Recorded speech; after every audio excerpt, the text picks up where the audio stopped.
வியூக வகுப்பாளர் என்ன வியூக வகுப்பாளர் சிரிச்சாரு பார்த்து அவர் வியூகமா ஆகணும். முதல்ல அவன் தமிழ்நாடு சாதனை சவுத் ஆப்பிரிக்கன் மாதிரி இருக்கான் ஃபர்ஸ்ட். அதுக்கு அதே சந்தேகமா இருக்கும். அவ்வளோ நீங்க பொதுவாக சொல்றேன், நீங்க யாரும் த்ரிஷாக்காக சொல்றேன்னு நினைக்காதீங்க, விஜய்க்காக சொல்ல நினைக்கிறேன். கடந்த காலத்தில் எடுத்துங்க சார், ஏவட்டுக்கு போனவன் எவனாவது நல்ல வேலைக்கு வேலுநாச்சியார் பேரை வச்சு கூத்தியார் சுத்திடுனா என்னடா இது கேட்கக்கூட கூடாதா சார், கேட்கக்கூடாது சார். நாச்சியாருங்க கூத்தியாருங்க, நாச்சியார் கொள்கை தருது, கூத்தியாரு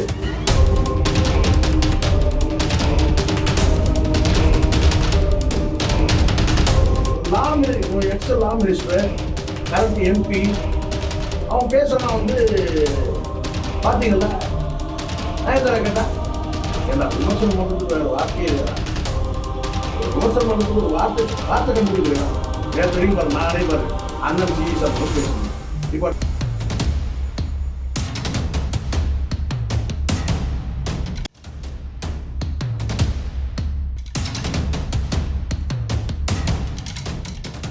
சார் வணக்கம் சார். வணக்கம் சார். ஆதவ் அர்ஜுனா ஒரு மீட்டிங்ல பேசியிருக்கும் பொழுது ரஜினிகாந்த் அரசியலுக்கு வரவிடாம தடுத்தது மிரட்டினதெல்லாம் திமுக தான் அப்படின்னு சொல்லி பேசியிருந்தாரு.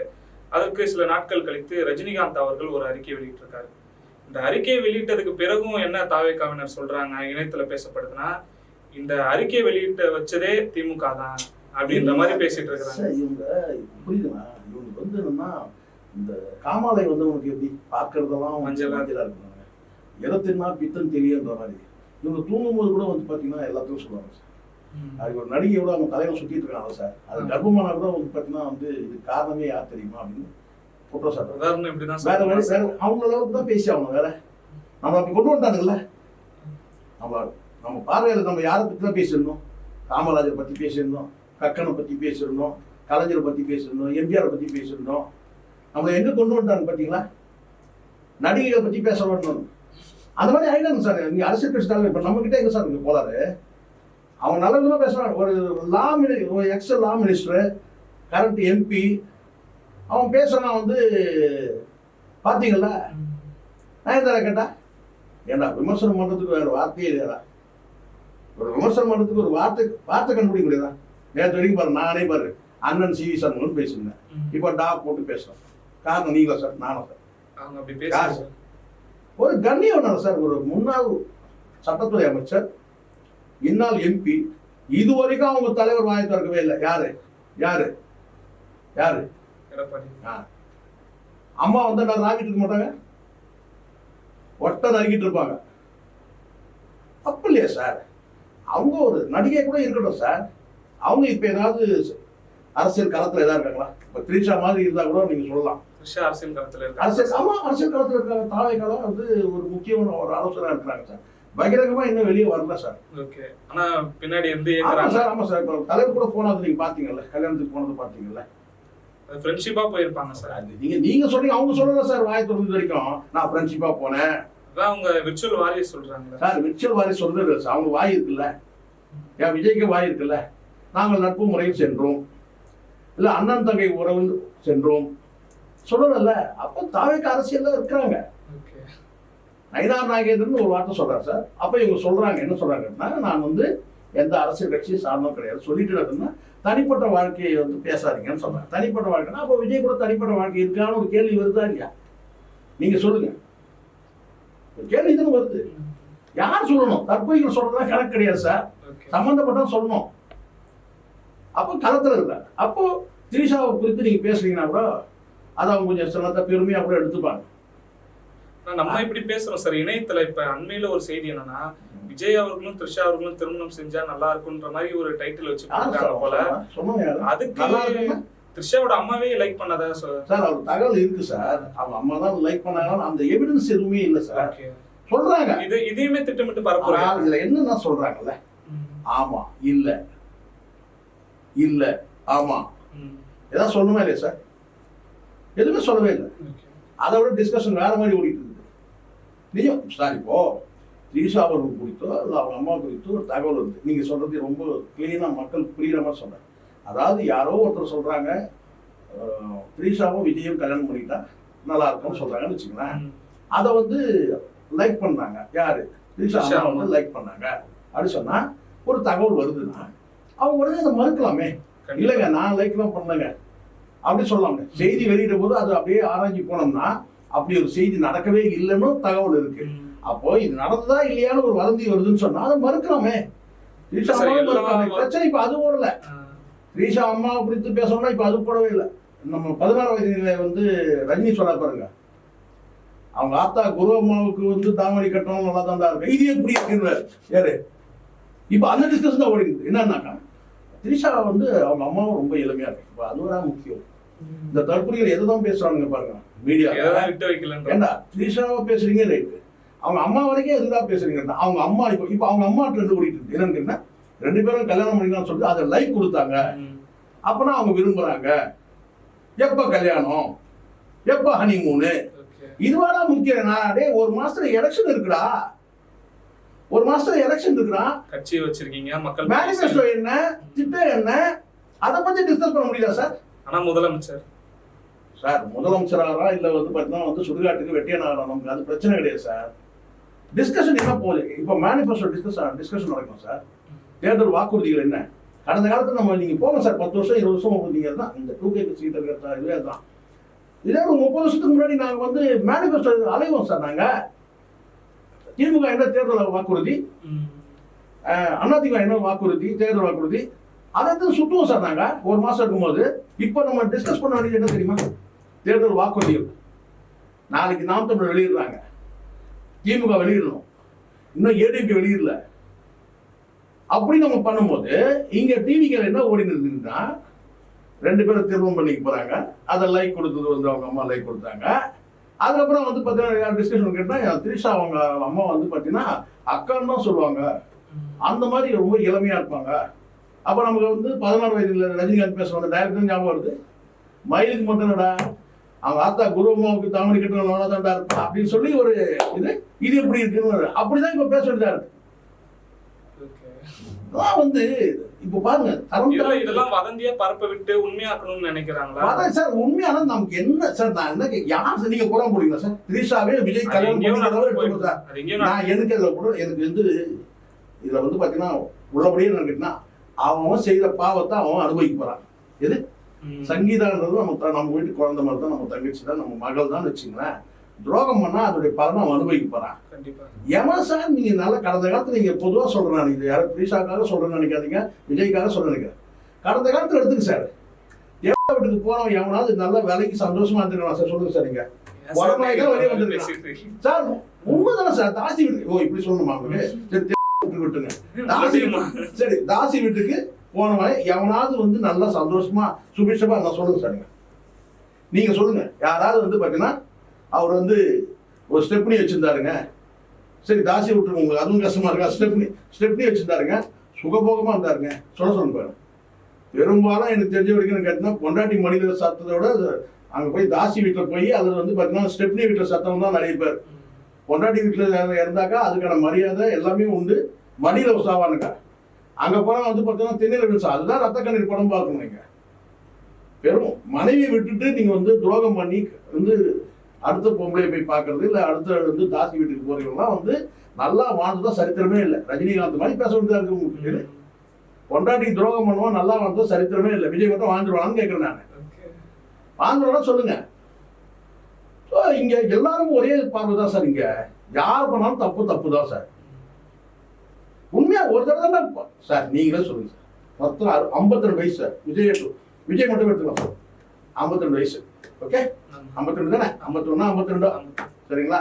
அதோட ஒரு வயசு கம்மியா சொல்லிட்டு கோவம் வரும் அவங்க நடிகர் சினிமாக்கெல்லாம். அந்த சினிமாக்காரருக்கு பிரச்சனை இருக்கு. கரெக்டா சொல்லின வயசு 51 முடியுது.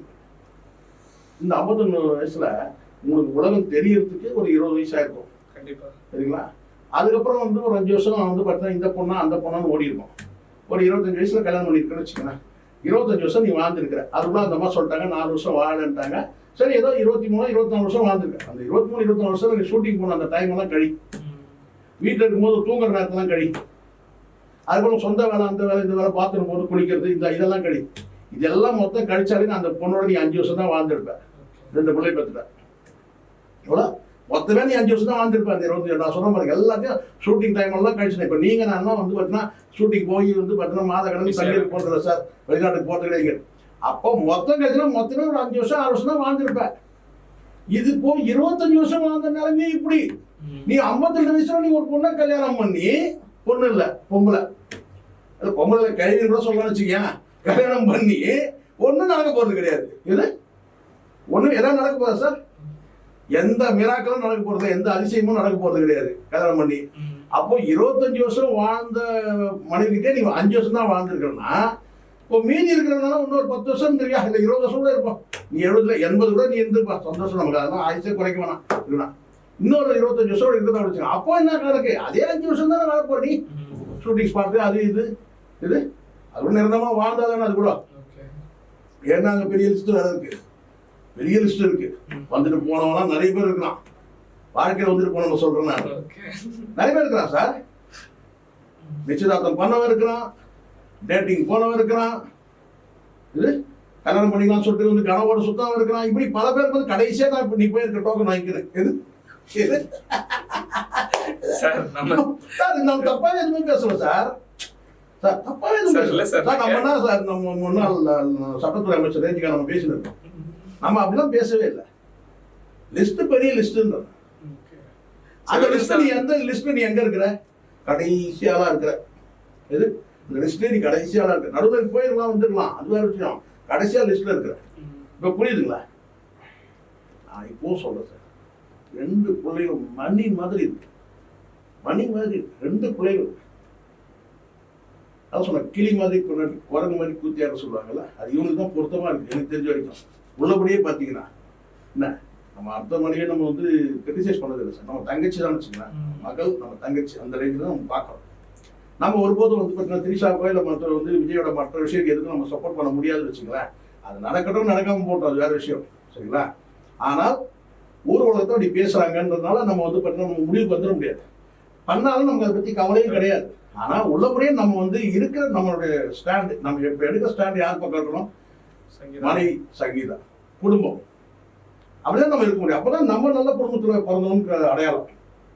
புரியுதா சொல்றது? உங்களுக்கு தெரியுது உங்க மைண்டு சார். குஷ்பலாம் வந்து அவங்க சப்போர்ட் பண்ணாங்களா, அப்ப அவங்க நல்ல குடும்பம் இல்லையான்னு கேக்குறீங்க. அது எனக்கு தெரியாது, கேட்கவே இல்லையே சார். கேட்கல சார், இருந்தாலும் நீங்க மைண்ட் வரும்ல. இப்ப நான் சொல்றேன், நான் நல்ல குடும்பத்துல பிறந்தவன், நான் வந்து சங்கீதாவுக்கு தான் வந்து பாத்தீங்கன்னா நான் சப்போர்ட் பண்ணுவேன்னு நான் சொல்லுவேன். அப்ப நீங்க மைண்ட் தான் சொல்லுவோம் சார், அப்படி போய் சப்போர்ட் பண்ணீங்கன்னா வந்து லட்ச லட்சமா கோடி கோடி வச்சிருக்காங்க சார். அப்படி இவரு பீல் ஆஃப் பிஸ்மி அந்த புறம் அதனாலாம் போயிட்டு அப்படி சைடில் வாங்கி வந்துட்டு பார்த்தீங்கன்னா சங்கீதாவுக்கு எதிராக பேசிட்டு இருக்காங்க. நீங்க என்ன சார் பழக தெரியாதால இருக்கீங்க, சங்கீதாவுக்கு போய் சப்போர்ட் பண்ணீங்க. நம்ம அப்படி இல்லை, மனைவி அந்த சங்கீதாவுக்கு முக்கியம் கிடையாது, மனைவி 2 பிள்ளைகள். ஏன்னா நம்ம வாழப்போது கொஞ்ச காலம் தான் வாழப்போம். நல்ல விஷயத்துக்கு, நேர்மையான விஷயத்துக்கு, நியாயமான விஷயத்துக்கு, உண்மைக்கு நம்ம சப்போர்ட்டா இருக்கும். அதுதான் பத்திரிகை, அதுதான் ஊடகவியலாளர் தான்.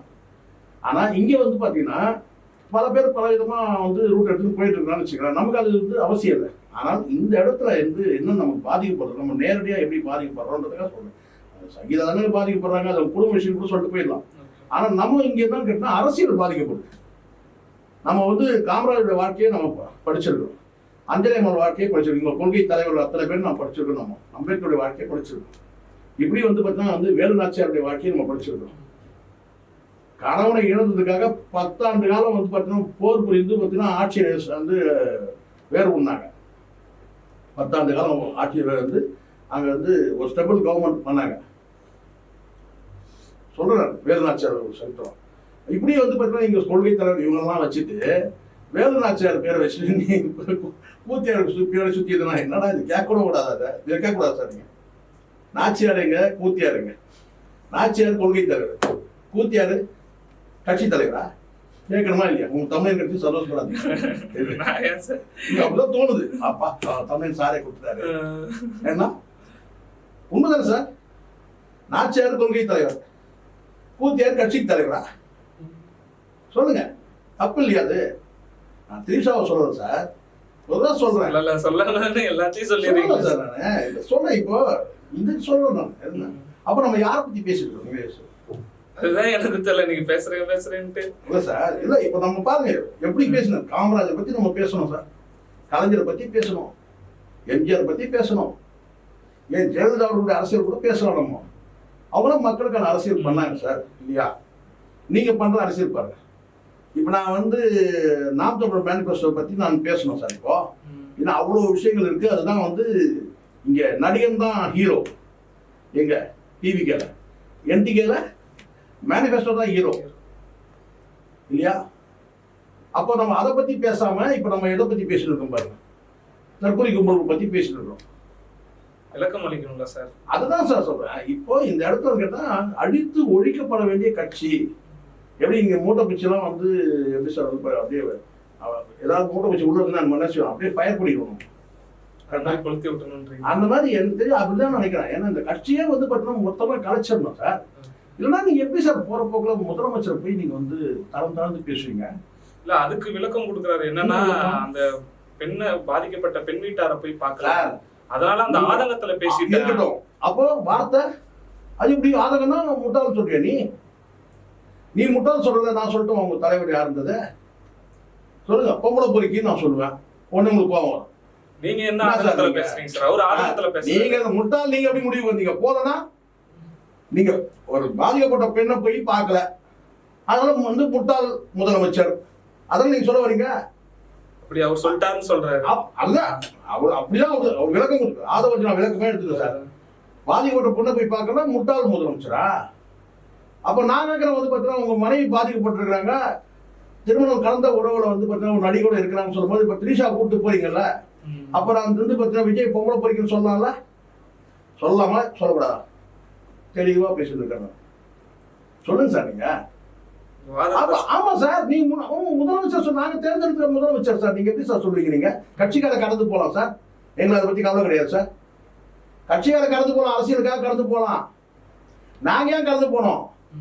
நாங்க வாக்களித்த முதல்வர் தான். நீ எப்படி முட்டாள் முதல்வர் சொல்லுவ? நீ யாரா முதல்ல? நீ யாரு? லாட்ரி வியூக வகுப்பாளர் சார். எது வியூக வகுப்பாளர் பாத்துற அவர் வியூகமா ஆகணும். முதல்ல அவன் தமிழ்நாடு சார் சவுத் ஆப்பிரிக்கன் மாதிரி இருக்கான் ஃபர்ஸ்ட். அதுக்கு அதுவே எனக்கு சந்தேகமா இருக்கும். ஓவரா பேசிடுவேன் நான், வேற லெவலில் போயிடுவேன். யாராலும் சொல்ல தயங்குறீங்க நீங்க. அவன் முதல்ல இந்தியனா சார், அவன் பார்க்கறது நைஜீரியா மாதிரி இருக்கிறான், சவுத் ஆப்பிரிக்கன் மாதிரி இருக்கிறான். அவன் வந்து முதல்வர் நீங்க பேசிட்டீங்களா? நீங்க நக்கலா? நீங்க தப்பில்ல சார். நீங்க எப்படி சார் சொல்றீங்க? 70 ஆண்டு காலம் உழைப்புடா, 70 ஆண்டு காலம் உழைச்சவரு படிப்படியா வந்து பார்த்தீங்கன்னா வந்து முன்னேறி வந்திருக்காங்க. நீ எதிர்கட்சி தலைவர் சேர்த்தே நான் சொல்றேன். எதிர்கட்சி தலைவர் கூட பார்த்தீங்கன்னா போஸ்டர் ஒட்டிட்டு வந்தவங்க தானே இவங்கலாம், அடிமட்டத்துக்கு வந்தவங்க தானே. நீ யாரு? மாமனார் வந்து வீசி போட்ட வந்து பார்த்தீங்கன்னா வந்து எலும்ப கவிட்டு போற நீ சீன ஓட்டிட்டு இருக்கிறீங்க. நக்கல் பேச்சு எங்க வந்துடும் ஒரு முட்டாள் முதலமைச்சர்? அந்த திமிரு தான் ரஜினிகாந்த் விட்டீங்க. எது எக்கு தப்பா மெரிச்சிங்க. அவங்க அரசியலுக்காக கடந்து போயிட்டாங்க. இல்ல நான் வேறு விதமா சொல்ல வந்தேன். அது இப்படி நீங்க வேற விதமா கீர விதமா வேணாம். உங்க வாயிலிருந்து வரக்கூடிய வார்த்தை தான் முட்டாள் முதல்வர் சொல்லு. உங்க வாயிலிருந்து தான் வருது அந்த வார்த்தை. வேற விதமா சொல்றீங்க. வேற விதமா ரஜினிக்கு சார். இப்ப ரஜினி வந்து ரஜினி கூட சொல்றேன் சார். 2 வார்த்தை சொல்றீங்க சார் நீங்க. தலைவருக்கு தலைவர் ரஜினி. தலைவருக்கு தலைவர் சொல்லிட்டு நான் இந்த கதைலாம் இங்க வேணாம். தலைவருக்கு தலைவர் போதும். தலைவர் சொல்லி தலைமையில கை வச்ச கதைலாம் இருக்கீங்க. என்ன தலைவர்? இல்ல சார், திமுகல நீங்க சொல்லலாம் சார் தலைவர், நம்ம சொல்லலாம் தலைவர். எங்க தலைவர் தலைவர்னா அப்படி சொல்லி தானே வந்து தலைமையில கை வச்சது. கொஞ்சம் ஏமாந்தா வந்து முக ஸ்டாலின் ஏமாந்தாரு, தளபதி படத்தை திருடின்னு போயிட்டேன். எது ஓஞ்சி போ நான் சொல்லி விட்டாரு. இது இல்லைன்னா உங்க வெக்கமான கேட்டா அந்த தளபதி பட்டம் யாரு சார்? நீங்க சொல்லுங்க. தளபதினா யாரு?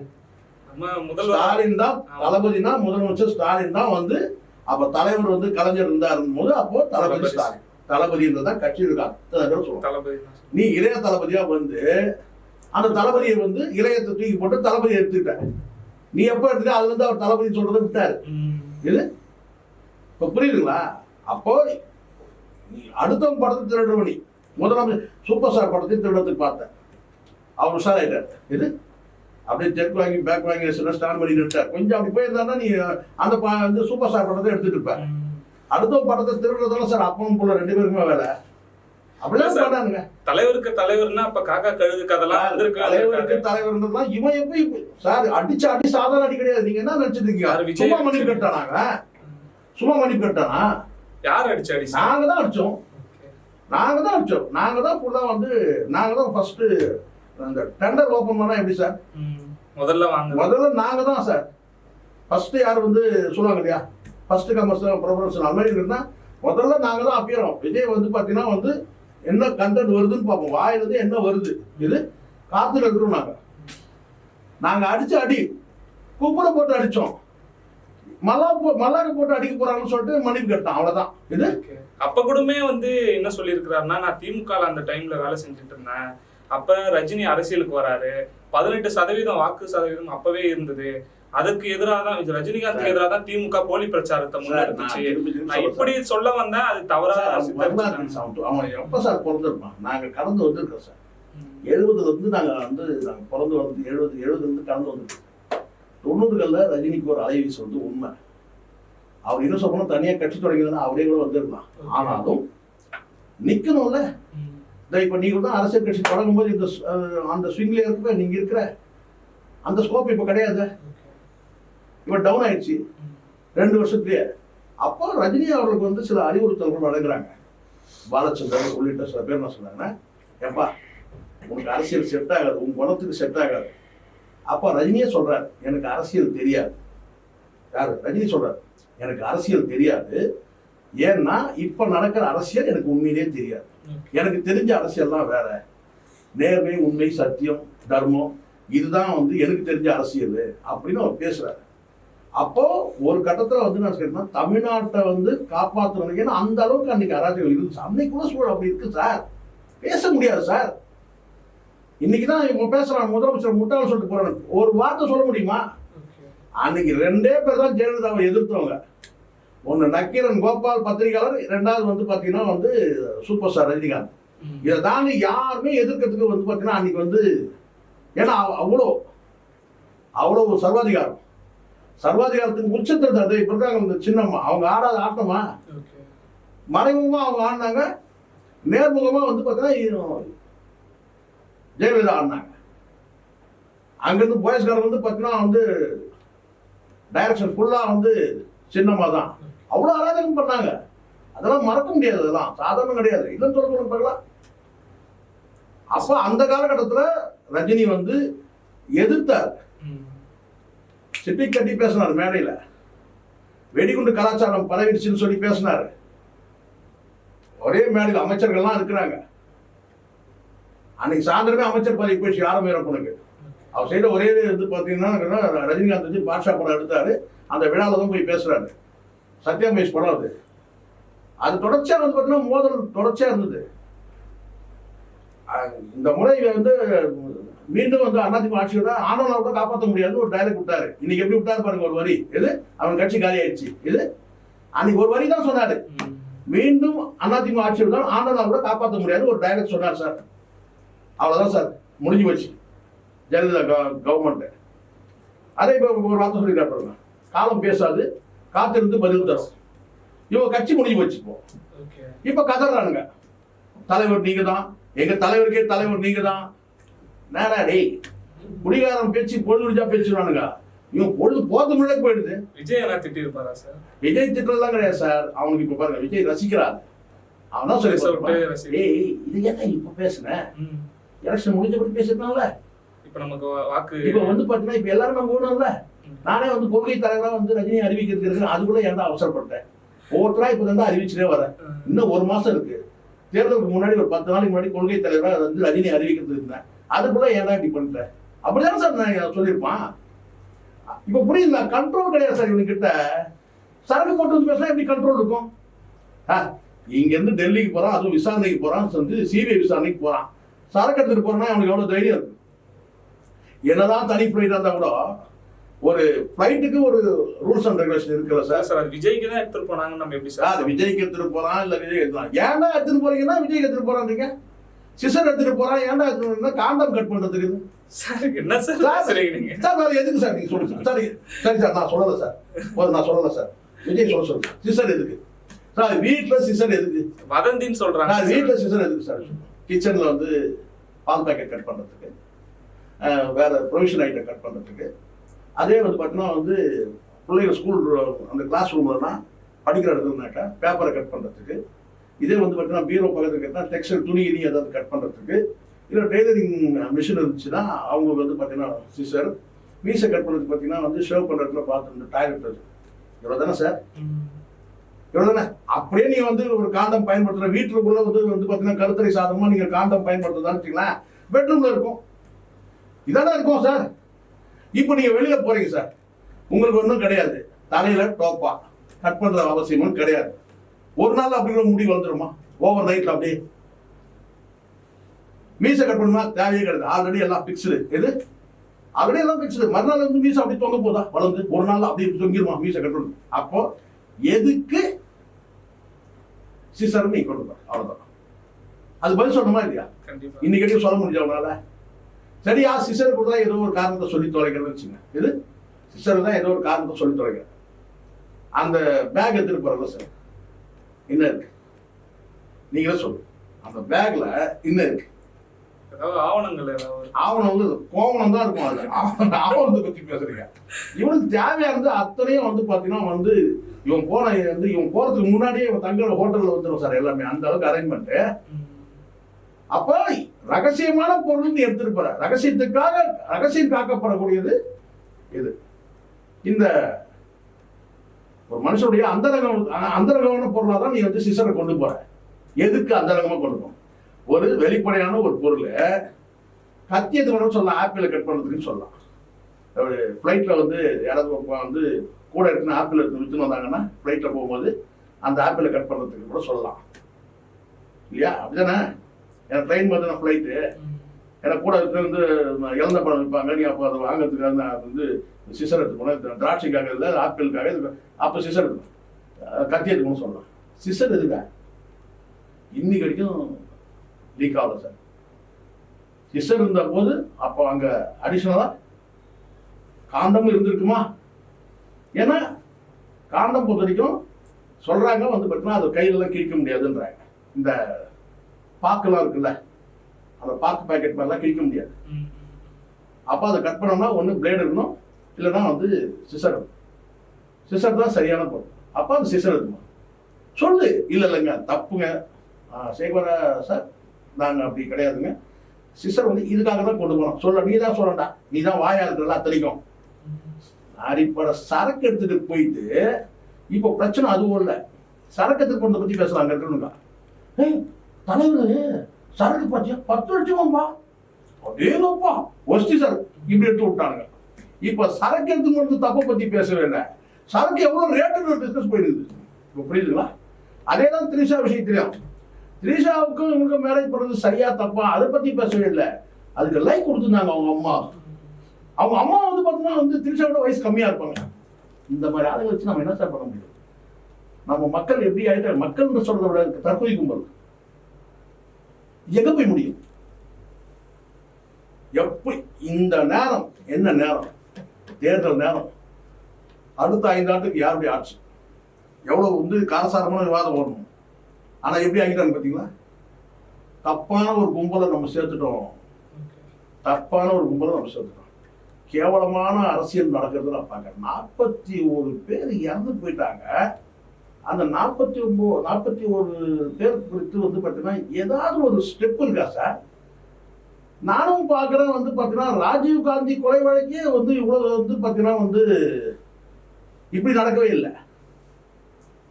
மிகப்பெரிய ஒரு சதியின் கீழ் வந்து கொல்லப்பட்ட அந்த வழக்கு ஒரு கூட்டத்தில் வந்து நடந்த ஒரு சம்பவம்.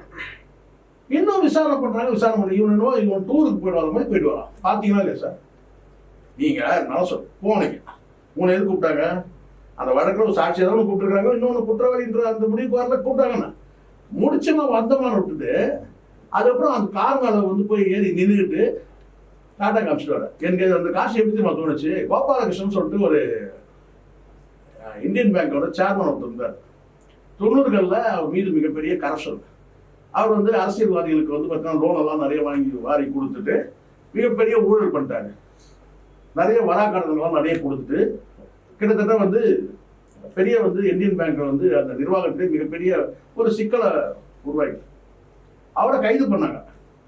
அவர் கைது பண்ணும்போது என்ன சொல்றாரு, அதுக்கு முன்னாடி அவர் என்ன சொல்றாரு கொஞ்சம், அப்போ அவர் என்ன செய்யறாருன்னா ஒரு சாதி ரீதியாக ஒரு அமைப்பு கூட தொடங்கிறார். அவர் கைது பண்ணுறாங்க. கைது பண்ணும்போது என்ன பண்ணாருனாக்கா அந்த வேன்ல ஏறும்போது கைது பண்ண ஏதோ ஜீப்னு நினைச்சிடாதீங்க, அவர் ஒரு வேனில் தான் ஏற்றுறாங்க, கைது பண்ணி போய் ரிமாண்ட் பண்ணி வந்து ஜெயிலுக்கு கொண்டு போகிறாங்க. அந்த வேனில் ஏறி நின்று கையாட்டினார். ஒரு வங்கி மோசடி வழக்கு, அதில் கைது செய்யப்படக்கூடிய பேர் கூட கோபாலகிருஷ்ணன். அவர் வந்து நான் சொல்கிறேன் கையாட்டுறார் சார். எல்லாரும் சிரிச்சாங்க, ஐயோ நீ போகிறது தான் கேஸுக்கு போகிற, மோசடி கேஸுக்கு போகிற, நீ போனது வந்து 41 பேர் துக்கம் இல்லை சார். அந்த 41 பேருக்கு நீங்கள் வந்து வழக்கு விடுங்க சார். 41 பேர் நீங்கள் வந்து பார்த்தீங்கன்னா உள்ளபடியாக நீங்கள் வந்து அதை வந்து வருத்தமாக இருக்கிறீங்கன்னா, யாராவது அந்த காரில் ஏறி வந்து பார்த்தீங்கன்னா கையாடிட்டு வருவாங்க சார். அவன் என்ன தற்கொலைன்னு சொல்லாம வேறு என்ன சொல்ல முடியும்? கையாடி வர்றதை பார்த்தோமா இல்லையா? அப்போ இது வந்து என்ன தெரியுதுன்னா, 41 பேருடைய மரணத்தை வச்சு இவங்க கேவலமான ஒரு அரசியலை வந்து பண்றானுங்க. ஆமா தப்பு சார். கூட்டம் கூட சேர்த்தோம் சார். காருக்குள்ள வந்து நீ கண்ணாடி கையை காமிச்சினாலும் அதை ஏற்றுக்க முடியாது. அதெல்லாம் காருக்கு மேலே ஏறி நின்று வந்து கேவலம் விஷயம் அசிங்கமானவனுக்கு. இதை தாண்டி என்னன்னு கேட்டீங்கன்னா, சென்ட்ரல் கவர்மெண்ட்டே இப்போ நமக்கு ஒரு சந்தேகம் இருக்கு. என்னன்னா, இந்த சிபிஐ வச்சு இவங்க என்ன பண்றாங்க, தேர்தல் நேரத்தில் வந்து ஒரு தேவையற்ற ஒரு அனுமானங்கள்லாம் இருக்குல்ல, யூகங்கள், அனுமானங்கள், ஏசியங்கள், இதெல்லாம் உருவாக்குறீங்க. ஏன் நீங்கள் காரணமாக இருக்கிறீங்க? ஒன்று ஆஃப்டர் எலெக்ஷன் வச்சுங்க, இல்லையா வந்து பார்த்தீங்கன்னா வந்து விரிவாக வந்து பண்ணணுமா, அடுத்தடுத்து வருது.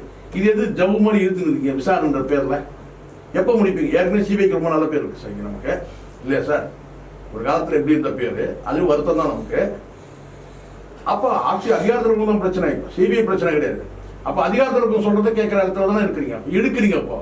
அப்போ இந்த கூட்டணிக்காக வந்து பார்த்தீங்கன்னா பேரத்துக்கு கொண்டு போகிறது ட்ரை பண்ணுறீங்களான்னு ஒரு கேள்வி இருக்குதா இல்லையா? அப்போ இந்த இடத்துல 41 பேரை வச்சு இங்கே ஒரு அரசியல் விளையாட்டு தான் நம்ம பார்க்குறோம். அப்போ இது ஒரு தற்கொலை கும்பல். இந்த தற்கொலை கும்பல் வந்து பார்த்தீங்கன்னா இன்னும் என்னென்னலாம் செய்ய போறாங்க அடுத்தடுத்து தினம் ஒரு நீ நேற்றுக்கு ரஜினி கதை சார், நாளைக்கு என்ன கதைன்னு தெரியல, பாருங்க வேணா. அதான் இன்னைக்கு சாயந்தரம் வந்து இஃப்தார் போறாரு, அதில் என்னென்ன கூத்தெல்லாம் பார்க்க போறோம், தலையில புல்லா போட்டுட்டு அங்கே போயிட்டு பார்க்க தான் போறோம். தினம் ஒரு காட்சி அரசியல் பண்றீங்க. காரணம் என்னன்னா, உங்ககிட்ட வந்து கருத்தியல் இல்லை, அதனால காட்சி அரசியல் பண்றீங்க. ஒருத்தருந்து பார்ப்போம் சார் இந்த காட்சி அரசியல் எப்படி எடுபடுதுன்றது. மீண்டும் ஒரு நேர்காணலில் சந்திப்போம் சார். மிக்க நன்றி. நன்றி.